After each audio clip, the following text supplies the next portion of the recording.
일본 근대산업시설의 세계문화유산 등재 이후에 강제 노역 해석을 놓고서 한일 간 논란이 계속되고 있습니다. 네, 주무장관인 윤병세 외교부 장관은 오해의 소지가 없는 명백한 강제 노역이라고 못을 박았습니다. 황혜경 기자입니다.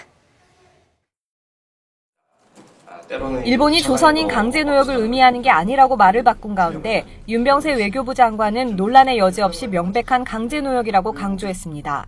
뿐만 아니라 한일 양국이 합의한 건 바로 강제노역 표현이 담긴 영문본이고 세계유산위원회 의장이 정본으로 공식 선언한 것도 영문본이라고 덧붙였습니다. 또한 일본이 희생자 추모를 위한 안내센터 등 후속 조치를 제대로 하겠느냐는 우려에 대해서는 예단할 필요는 없다고 말했습니다.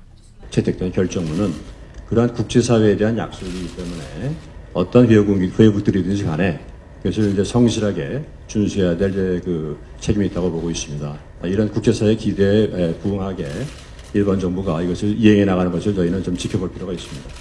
한일 정상회담은 전제 조건이 있는 건 아니지만 신뢰가 구축되고 지속 가능해야 한다고 생각한다면서 특히 아베 신조 총리가 종전 70주년 담화에서 과거 정부의 역사인식을 계승한다면 한국뿐만 아니라 국제사회에 좋은 메시지가 될 거라고 설명했습니다.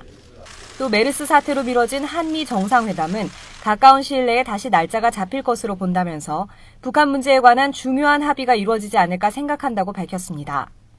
한반도와 동북아상을 전체적으로 조감하면서 양국 정상들의 북한 문제를 풀어나가는 시각이 나오지 않겠는가 하는 그런 생각을 저희 갖고 있고요. 더불어 현재의 북중 관계는 비정상적인 상태로 양측 모두 어떤 시점에서 개선 노력이 있을 것으로 본다면서 9월 3일 중국의 전승기념일에 북한 김정은 위원장이 참석할지가 관건이라고 지적했습니다. 특히 박근혜 대통령의 참석 여부는 아직 결정되지 않았지만 중국에서 남북 정상이 만날 가능성에 대해서도 검토하고 있다고 덧붙였습니다. YTN 황희경입니다.